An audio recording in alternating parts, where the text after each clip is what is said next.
Welcome back to part 2 of Napoleon's downfall. In part 1, we saw how the emperor's invasion of Russia ended in catastrophic disaster, with over 500,000 men lost to the brutal winter, Russian resistance, and the collapse of supply lines. Most commanders would have been finished after such a defeat. But Napoleon was not most commanders.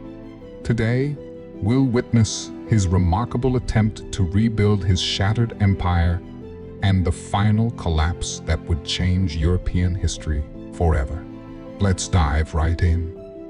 Napoleon abandoned his army in December and rushed back to Paris, desperate to control the political fallout and raise a new army. Because that's what made him different from other defeated commanders. Most generals, having lost an army of 600,000 men, would have been finished. Napoleon started over. Through sheer force of will and the still functioning French administrative system, he raised another army in 1813. He conscripted boys who should have been exempt, called up veterans who had already served their time, and scraped together every available resource. But Europe had changed. The disaster in Russia showed everyone that Napoleon could be beaten. Prussia, which had been forced into alliance with France, now turned against him. Austria, despite the marriage connection, began to hedge its bets. Sweden, now ruled by one of Napoleon's former marshals, Jean-Baptiste Bernadotte, who had turned against his old master, joined the coalition. Even some of the German states in Napoleon's Confederation of the Rhine began to waver. Britain, which had been fighting Napoleon almost continuously since 1803, poured money and resources into supporting the new coalition. The 1813 campaign in Germany showcased Napoleon's continued tactical brilliance, but also the impossible strategic situation he faced. He won battles at Seine and Botzen in the spring, but they were costly victories that didn't lead to decisive results. His new army, filled with teenagers and old men, lacked the experience and resilience of his earlier forces. His marshals were tired, some openly questioning his decisions. The horses for his cavalry, so crucial to Napoleonic warfare, were in short supply. Most fundamentally, he was now facing multiple enemy armies that had learned to coordinate their operations and avoid decisive battle unless they had overwhelming numerical superiority. Austria entered the war against Napoleon in August 1813, despite the fact that his wife was the Austrian emperor's daughter and his son was Francis's grandson. Dynastic considerations meant nothing compared to the calculation that Napoleon's empire was collapsing. The Battle of Leipzig in October 1813, known as the Battle of Nations, was the largest battle in European history before World War I. Over 500,000 soldiers participated in 4 days of fighting. Napoleon was outnumbered and outmaneuvered. The Allied forces, Russian, Prussian, Austrian, and Swedish, coordinated their attacks for the first time. The Confederation of the Rhine dissolved as German states switched sides mid-battle. Napoleon was defeated decisively and forced to retreat back across the Rhine into France. For the first time since the Revolutionary Wars, France itself faced invasion.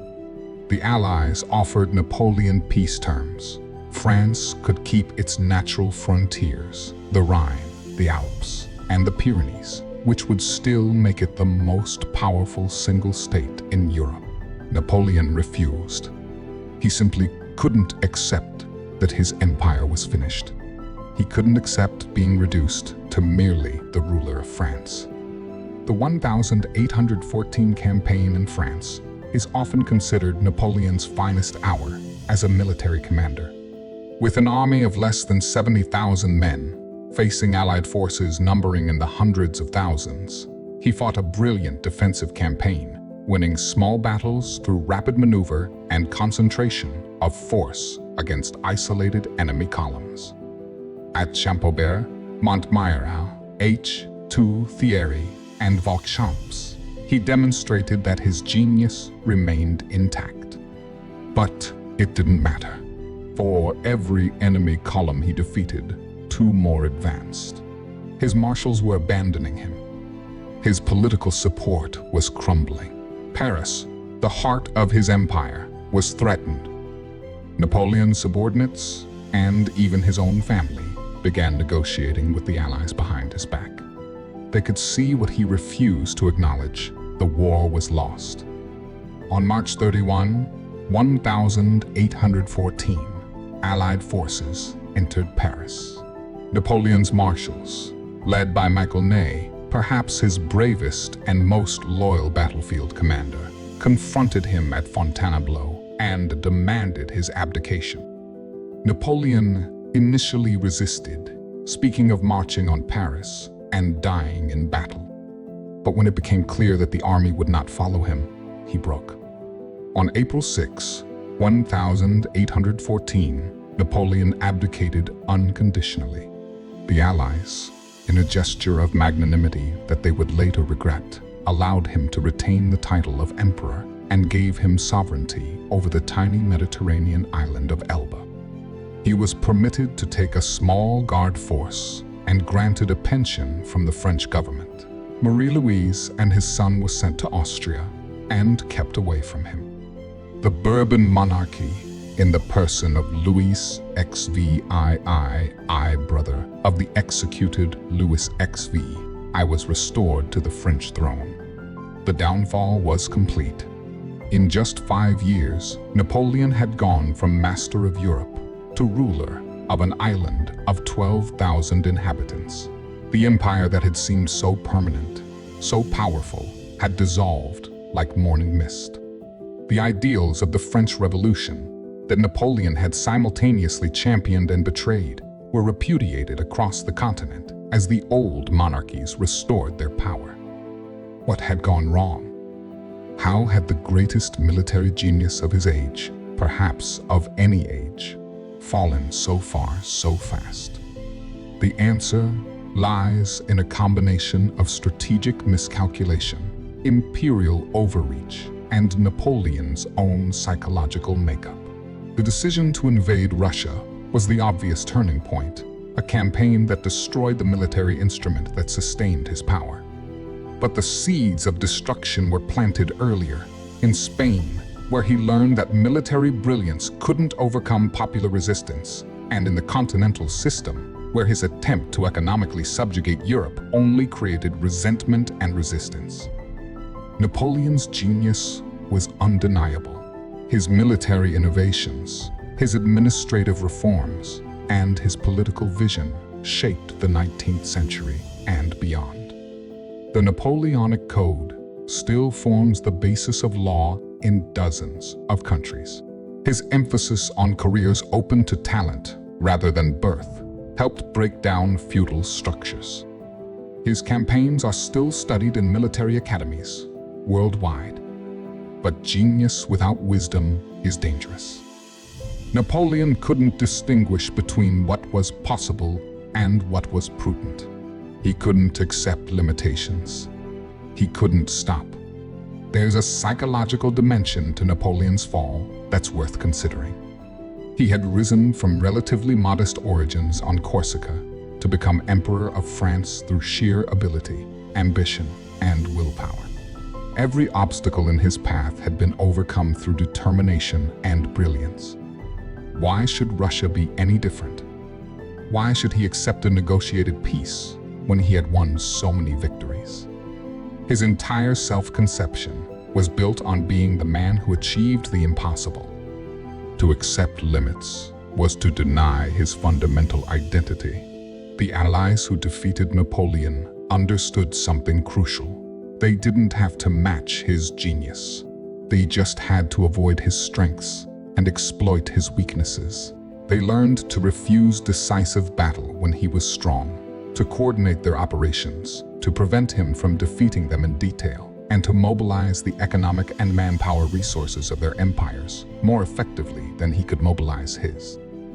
Kutuzov's strategy in Russia, Wellington's defensive mastery in Spain, and the Allied coordination in 1813 and 1814 all reflected this understanding. For France and Europe, Napoleon's downfall meant different things. France had gone from revolutionary republic to empire and back to monarchy in less than a generation. Hundreds of thousands of young Frenchmen lay dead in graves from Moscow to Madrid. The country was exhausted, economically strained, and politically divided. Yet Napoleon had also modernized France's institutions and expanded its frontiers, however briefly, beyond anything the old Bourbon monarchy had achieved. The legacy was profoundly ambiguous.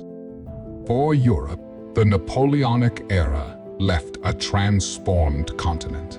The old feudal structures had been fatally weakened. Nationalism had been awakened, particularly in Germany and Italy, which would eventually unify in the later 19th century, partly in response to the Napoleonic experience.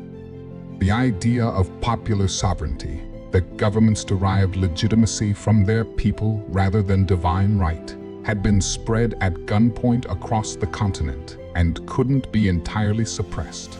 The Congress of Vienna in 1815 would try to restore the old order, but the world had changed irrevocably. Napoleon's story didn't end on Elba, of course. He would escape in 1815 and return to France for the 100 Days, culminating in final defeat at Waterloo. But that's a story for another video. What matters here is understanding how the seemingly invincible empire of 1809 had collapsed by 1814. It's a story that resonates beyond its historical moment. It's about the limits of power, the danger of hubris, and the inevitable consequences of overreach. Every empire in history has believed itself to be permanent. Every conqueror has imagined that their achievements would last forever. Napoleon's rapid rise and equally rapid fall reminds us that power built on military conquest alone is inherently unstable. Without genuine popular support, without economic sustainability, without knowing when to stop and consolidate gains, even the most brilliant leader will eventually fail. So what can we learn from Napoleon's downfall? Perhaps that brilliance without wisdom is ultimately self-defeating. That military genius cannot overcome fundamental strategic realities indefinitely. That empires built on conquest and sustained by force contain the seeds of their own destruction. That knowing when to stop is as important as knowing how to win. And perhaps, most importantly, that the arc of history is longer than any individual life, and what seems like permanent triumph is often just a moment before the fall. If you've made it this far through both parts, thank you for watching. Napoleon's story is one of the most fascinating in all of history, and I hope I've helped you understand not just what happened, but why it matters. If you enjoyed this deep dive into the Napoleonic Wars, make sure to hit that like button and subscribe for more historical content. We'll be covering Napoleon's escape from Elba and the Waterloo campaign in an upcoming video, so turn on notifications so you don't miss it. What do you think was Napoleon's biggest mistake? Was it the invasion of Russia, the Spanish intervention, or something else entirely? Let me know in the comments below. I love hearing your thoughts and insights. Until next time, keep exploring history because understanding the past helps us make sense of the present. I'll see you in the next video.